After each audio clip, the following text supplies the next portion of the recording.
I am Amy Odell, and welcome to the Back Row Podcast. My guest today is Avery Trufelman. Avery, thank you for being here. Thank you for having me. It's so good to talk. Avery is the host, as I'm sure many of you know, of Articles of Interest, which has a brand spanking new season. Avery and I have been friends, and I think the last time I saw you in person, we were at the Met previewing the Karl Lagerfeld exhibition. Yes. For the controversial Met Gala, celebrating him, even though he said some really dirtbaggy things. But the clothes were impressive, I think, right? And then Carla Bruni gave that really beautiful speech, and we were like, sold. That was great. Like, oh my God, listening to her talk, it was like ASMR. Tell us about the new podcast. I listened to the first episode, and it's all about the military. The military we're thinking about every single day, as you say in the pod, because we open the news and we see the National Guard on the streets of American cities deployed by the Trump administration. So did you know that we were going to be in this position when you were working on the podcast? No, it's so nuts. I mean, I started with kind of the most facile, obvious take. You hear it on like every fashion TikTok, like, did you know that the pea coat comes from the military? And like khakis come from the military. And so, military informs almost every aspect of certainly menswear, but definitely fashion at large. The series is really about this connection between the military and the outdoor industry. They're really inextricably linked. The American outdoor industry helped create the way the American military looks, and the American military, in turn, really helped create the outdoor industry. This timely hook was not anything that I was expecting. I haven't written the last episode yet, but I'm always like, what's Pete Hegseth saying now? What's the news now? It's changing every moment. I'm not used to doing news. I'm like a fashion historian. The last time I interviewed you for Back Row, we were talking about stealth wealth because you had done the last season on prep, which connected so thoroughly to stealth wealth, and Succession was so popular. So you hit the news then too. But I remember you telling me then that you had talked to trend forecasters and they were like, this is just going to be so big. That was intentional. Yeah. I was like, okay, this was not. And how long have you been working on this? I've been working on this for like solidly 3 years. I was working on this while I was working on the preppy season. This dovetails with prep in such a major way. The outdoor industry is a hallmark of stealth wealth. Just the idea that you could indicate that you partake in ski culture and mountain sports while being like, oh, who me? The fact that LL Bean, it's in the preppy handbook.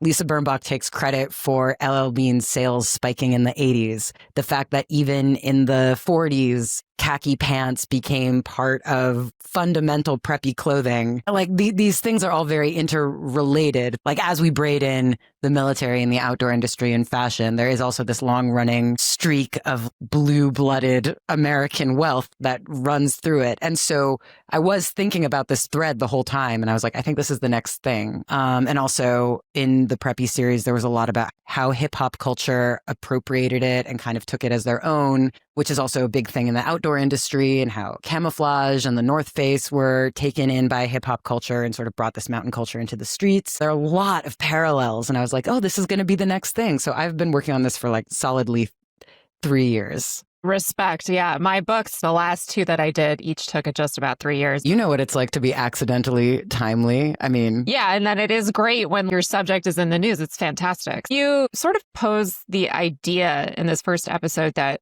we're all wearing gear or workwear. Is that what I'm wearing? I'm wearing a denim shirt and jeans. So I'm wearing double denim today. Nice.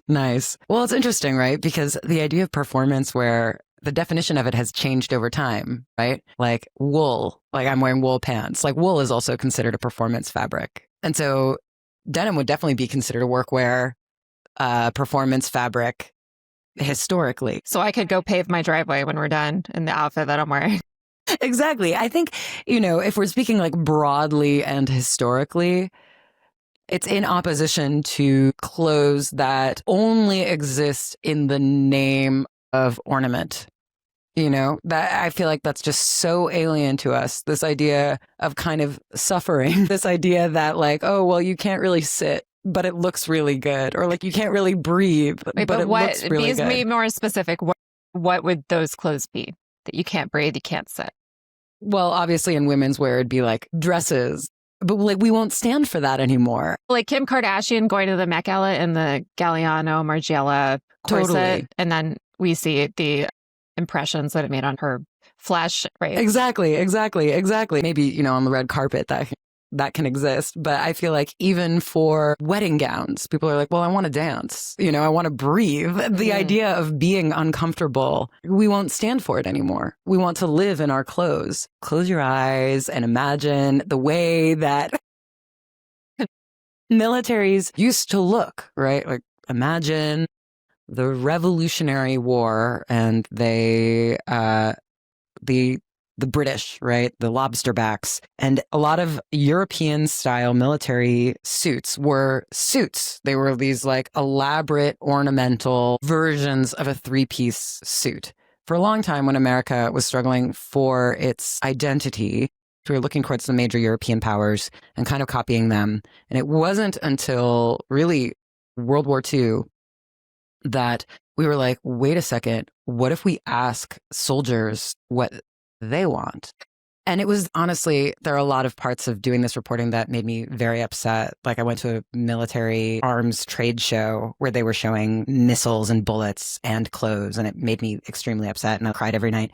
But there were some moments like this one where I was like, oh, I actually feel a little patriotic here, where we were the first military to just design from first principles. We were like, okay, what keeps the soldier the warmest? What is the most comfortable for the soldier? And we designed according to scientific principles. And it wasn't about, okay, what looks good on the parade ground? What is the ornamental version of the suit? And now we take it so for granted, but the iconic olive green field jacket, which was the equivalent of like Gorpcore in the 1940s. That just looked so unlike a little soldier suit. It was so weird looking at the time, but it was really comfortable. It was really flexible. It was really dynamic. When did we introduce this? In 1943. If you think about how bold and scary it is to go out on a limb and to wear something new, the United States military put everybody in this new outfit when the rest of the world was wearing like suits. We were like, oh, no, we want our soldiers to be comfortable. During World War II. Mm-hmm. During World War II. And it was actually kind of controversial. One general was like, I don't like these. They look sloppy.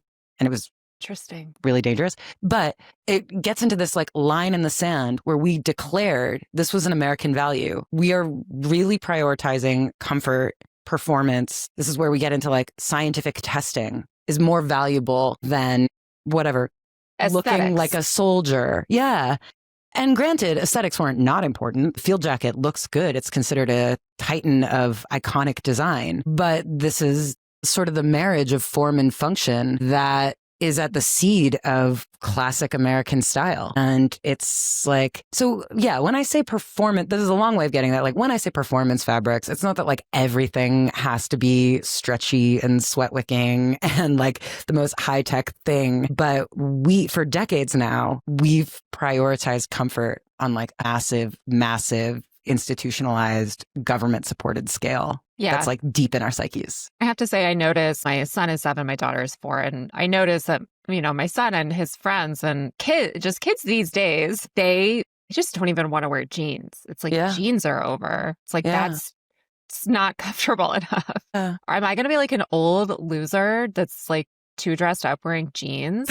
Like, am I that now? I wonder if that'll change with age. That'll be so interesting. It's going to be really interesting. And have you had time to catch up on the recent spring collections? Did you happen to see Jonathan Anderson's men's Dior? No. Or Greta Lee on the cover of Vogue wearing Jonathan Anderson's men's Dior? Oh my God.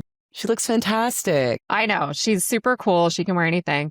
I have to say, I'm always throwing covers in my Instagram story and just like little commentary on them. And I put that one in and a lot of people slid into my DMs to say she looks like a pirate. I think it's because she's on a beach, but yeah. But when you look at that, what do you see? It's definitely swashbuckling. Well, there are a few things it means to have an American wearing an outfit like this. It's definitely very charged, right? Because it's like, are you looking at the British designer or the French house or the American actress? because provenance really means a lot when you're looking at a jacket like this, right? It's very powerful. A jacket like this, it's interesting. One of the experts I talked to talks about this theory that he has that I have been thinking about a lot, which is that militaria gets increasingly ornate in times that feel like peace, and that it's like easier to play with in, I don't want to say peacetime, because there have been moments when it feels like the United States has been at peace, but technically we never ever have been. But in moments when it hasn't touched us, it gets very elaborate. Like in the moments after the Civil War, this is a moment I talk about in episode 1. In the moments after the Civil War, the costume gets extremely elaborate and it kind of starts looking like this. And so you could read it as a statement of that. It could be almost like a flippant peacetime statement. The other thing it reminds me of, weirdly enough, is almost looks like the Brooks Brothers livery, which is another kind of weird thing because it's very un-American to wear a jacket like this. Like the only people who wore jackets like this were servants. This almost looks exactly like the Brooks Brothers livery coat. But then again, it also looks like the gentleman pirate jacket, and the way she's standing looks so powerful. It definitely doesn't look like a service. I don't know. It's really interesting. I'm so curious, but also Jonathan must know what he's doing. He's such a genius. I wonder what he thinks. I know, but get ready to see those jackets because he did them. So we're going to see them. You think people will actually wear them? Like you and me? Yeah, Coleman Domingo, maybe. No, but well, I don't know about you. You're way fancier than me. Me, no. But no. Celebrities, yes. I mean, I love very, very, very wealthy clients of Dior, yes. So what do you make of that aspect of this? That that's like clothing for the elite. Yeah. I mean, it does kind of emphasize that, like, I am not touched by war sort of thing. Or if I want to be more charitable about it, one could read it as a bit of a Hamilton read for all of, the critiques, for all of the good and bad that's leveled against that musical, which is that it, like, is aiming to represent the best of America and is a bit of a willful reinterpretation of American history. But then again, I'm also imposing what I think it is, and it might not be an American jacket at all. It might just be a very continental European looking jacket, in which case it might be like a form of escapism, being like, I'm pretending I'm a little European prince, little Lord Fauntleroy. So I don't know. What do you think it means? What do I think it means? What time period does that jacket look like to you? Having just done all this research. Like 1770s. 1770s. Yeah. Close to the French Revolution, which began, the storming of the Bastille was July 14th, 1789. I just feel like fashion mirrors society, and we're obviously living through a time of extreme income inequality. Yeah. And I think it's fascinating to see Gilded Age references. I've been fascinated by the color brown, which certainly ties back to your series, but we're seeing brown just absolutely everywhere. The color of the year from Pantone was Mocha Mousse. And I was revisiting a story I wrote at the end of last year for Back Row about how we'd been sentenced to a year of brown, and I wasn't feeling happy about it. Now I have all this brown, and brown is looking really good to me. And Amal Clooney is wearing brown Versace Couture on the red carpet, and Nicole Kidman is wearing brown Saint Laurent on the cover of Vogue. So one of the other covers of Vogue, Greta Lee had one, Nicole Kidman had one, Ayo Debris had one. And brown is also a Gilded Age color. So I feel like we're seeing examples of that in fashion. And obviously fashion has become an industry that is appealing less and less to aspirational shoppers. I mean, luxury fashion, less and less to aspirational shoppers and more to their very, very important clients, the high net worth people who have salespeople that they work privately with that are spending 6 figures a year at these various brands. So that's, I think, what I kind of get from that cover. Yeah. Does that seem crazy? No, it doesn't. I mean, I think about the French Revolution a lot, just because of the time period, like what is happening in the news. And then also because I cover fashion, and so therefore you think about France a lot. I've been reading my friend's book that I think would be really interesting to you. It's a slender volume, which we love, The Second Estate, which is about tax code. And she talks a lot about the, it's actually all tied up in this because it's about the relationship of the mega wealthy to the American tax code. And she talks about how things have changed since the Gilded Age and how our relationship to the wealthy changed, because something that's really different between now and the Gilded Age is that during the Gilded Age, the tax code was a bit more functional. It was? Yeah. Like there were like the estate tax is essentially broken. How do we put this? Like it was almost more fun to watch the Gilded Age. Like the rich were wearing tiaras and they were showing it off. And not to say that everybody was like, yay, but there was not this desire, like what we were talking about last time, the stealth wealth. Like you would never see billionaires like these modern Gilded Age equivalents wearing tiaras and dressing like their counterparts did back in the day, because everybody hates them, because they're basically excluding themselves from American society. They do not pay taxes. They are not one of us. You know, they don't contribute at all. And that leads to like the storming of the Bastille mentality.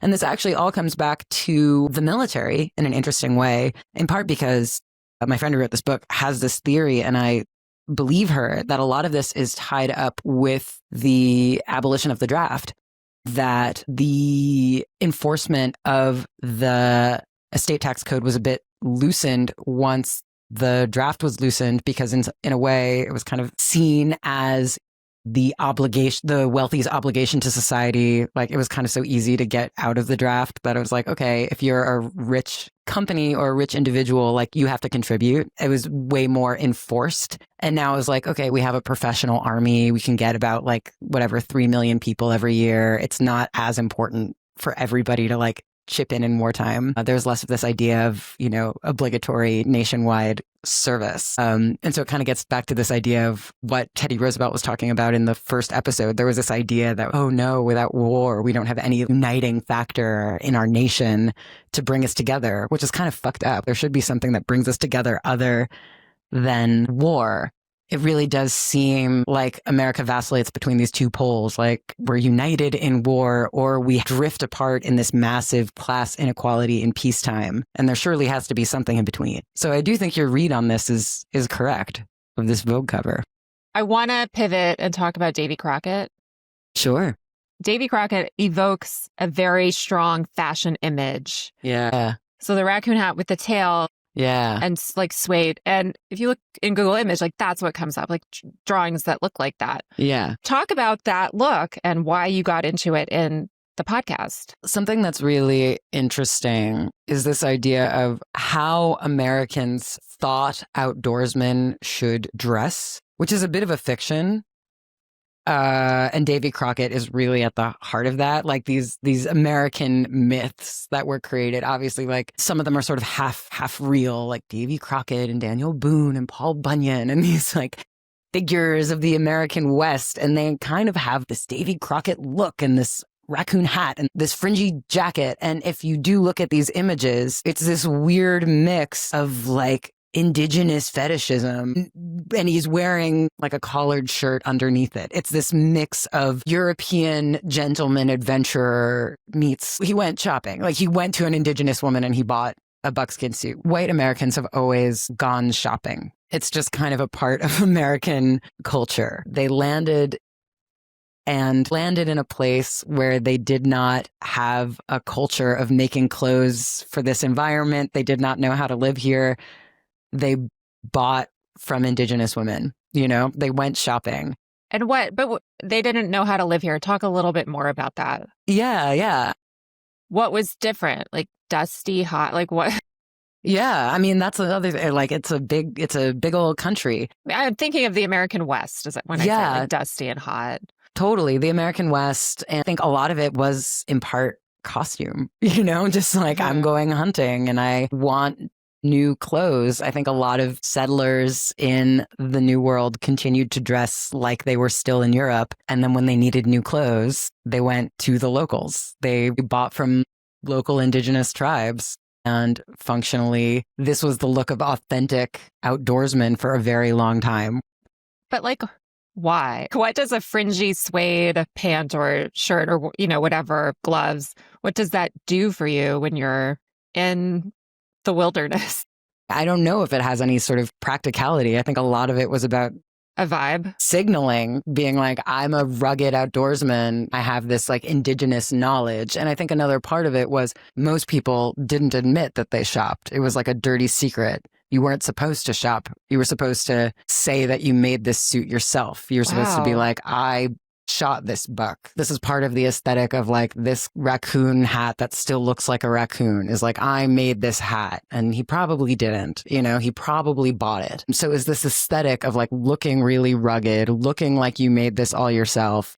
And you probably didn't. You probably went shopping. But I do think that this sort of ethos is what's at the root of Gorpcore, ultimately, is like wanting to look rugged and wanting to like buy the cool, intense, outdoorsy looking stuff. When you say Gorpcore, what image is in your mind? I guess I'm using the term loosely when I'm talking about Davy Crockett. It's such a useful catch-all, you know? Gorpcore is just like, to me, it means wearing something outdoorsy looking for fashion as much as function. Is that a Wall Street guy in a vest? Yeah, I think it can be like, I should ask like Jason Chen who named it. I don't know if it has like an official codification. What does it mean to you? I guess a Wall Street guy in a vest. I guess I think of skiing as well. Yeah. And performance slacks, I think of. I feel like we see a lot of those for men and few of them are good, but it's like a slack it's like you could work out in it, but you're probably not. Yeah.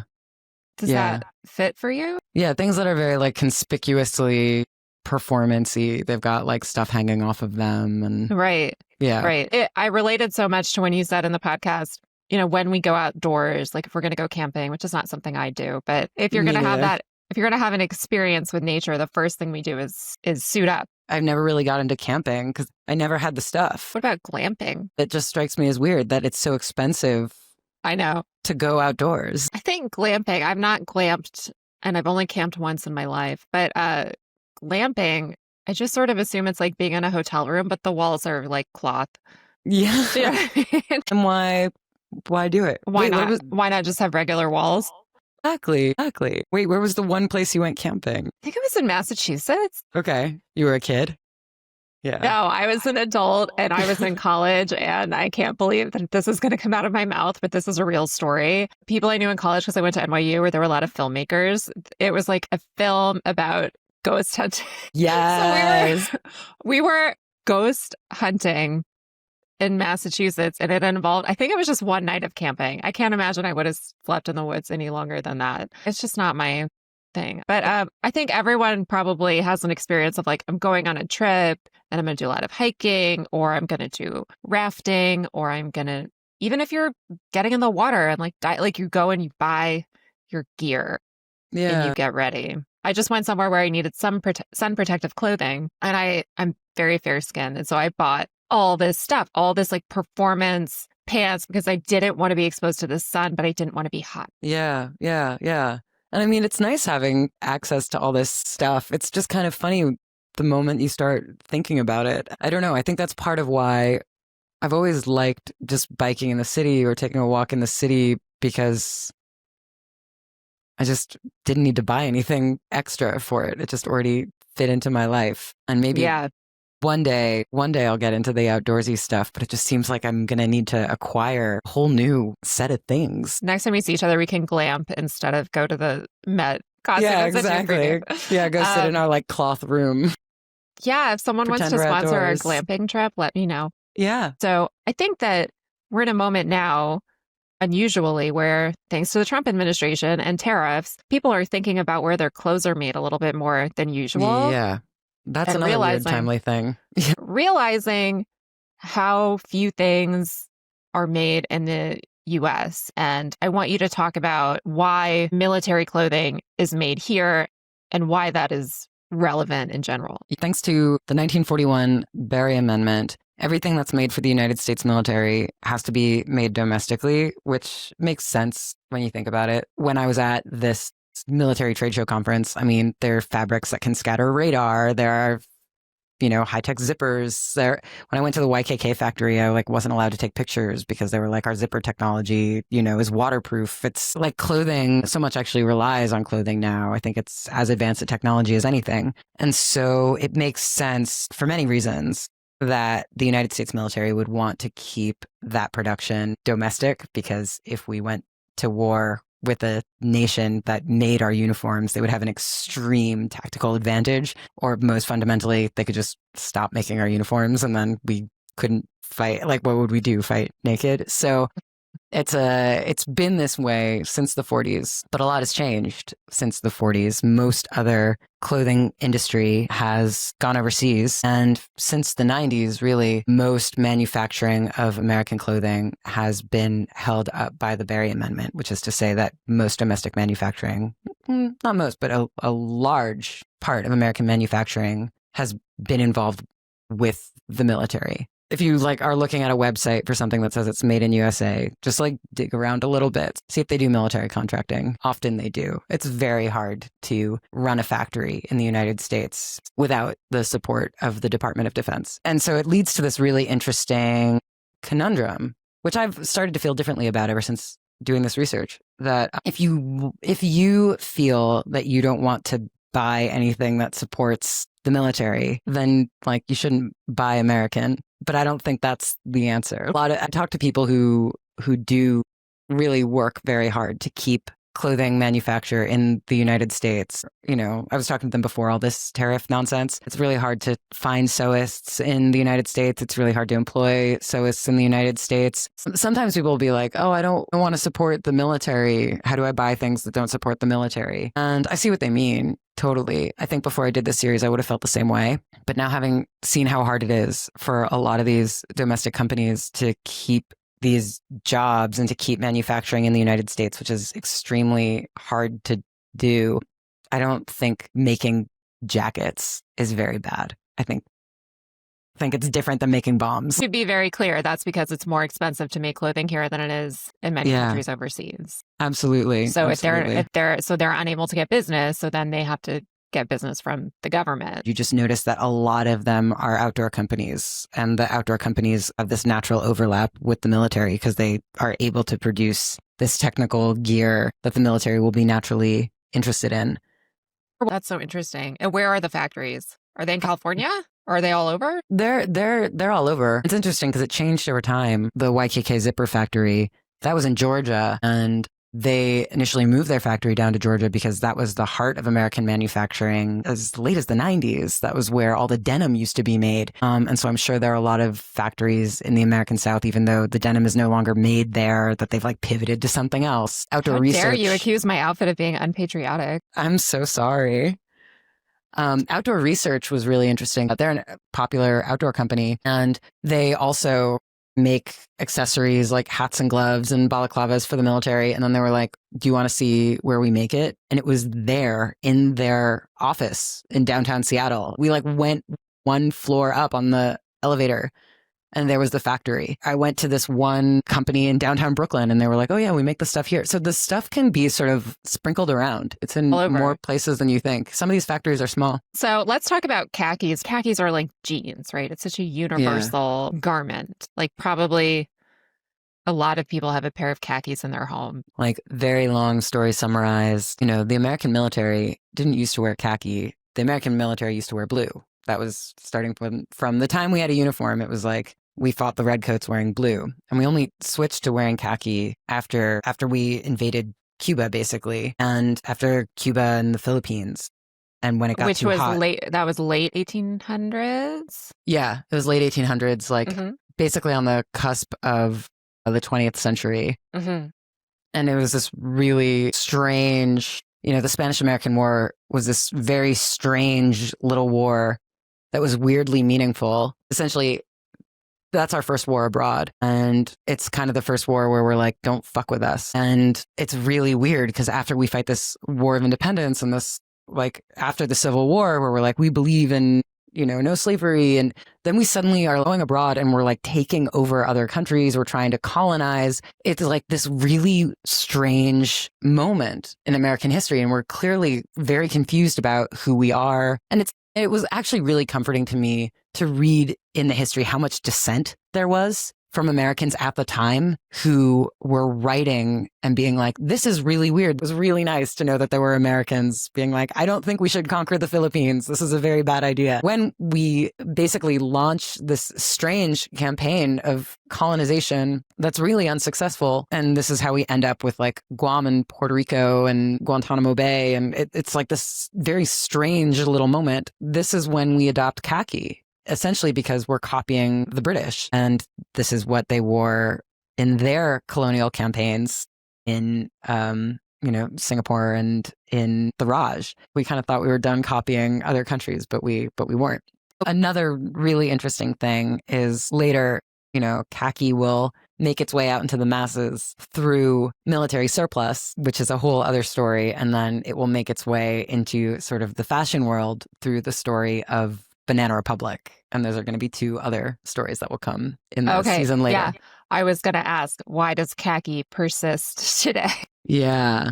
Because we're so casual, that's the go-to for a lot of guys when they're dressing up. It's like, oh, I'll wear khakis and that's a step up from jeans, but I'm not, going to be overdressed in dress pants or a suit. Well, I mean, I think a lot of it does come back to military surplus for a generation of especially men who were raised during the Great Depression, and they were suddenly able to have access to a huge supply of really affordable, good quality clothes available at military surplus stores.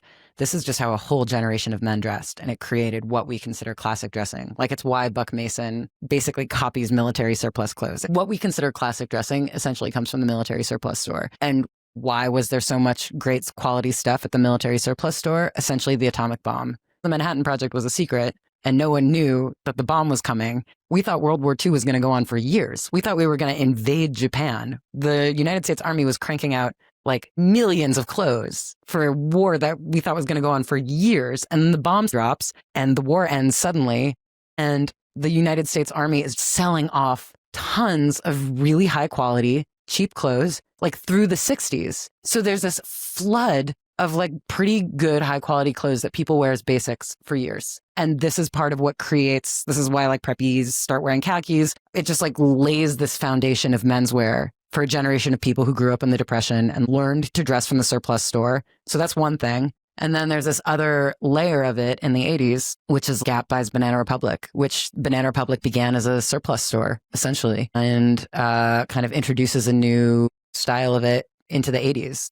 I think Dawn Fisher said that khaki is the denim of the 80s. That's fascinating. This was, for me, a fun way to remind myself of what I learned in history that I've completely forgotten. So thank you for your good work. It was all new for me, too, as a non-hiker at all. I'm such an indoor cat. I find it fascinating. Yeah, I can't wait to hear the rest of it. So the last time we did our interview and we were talking about prep and stealth wealth, I believe you said that you feel very confused by fashion. Yeah. Do you still feel confused by it? And does that still feel like what drives you to do this research and this excellent, rigorous reporting that you do? Thank you. Yeah, 100%. I mean, like, this is why I continue to do things that are like, yeah, I don't hike. Like, this is so not my world. I don't dress like this. Yeah. I don't get it. So you're not going to get a pair of zip-off pants that can be both pants and shorts? I do have a little zip-off skirt that I got. Wow. I didn't even know they made those. Yeah, I got a little zip-off skirt. Is it a maxi that becomes a mini? Or is it like a midi that becomes less of a midi? It's a maxi that becomes a mini. Well, that's awesome.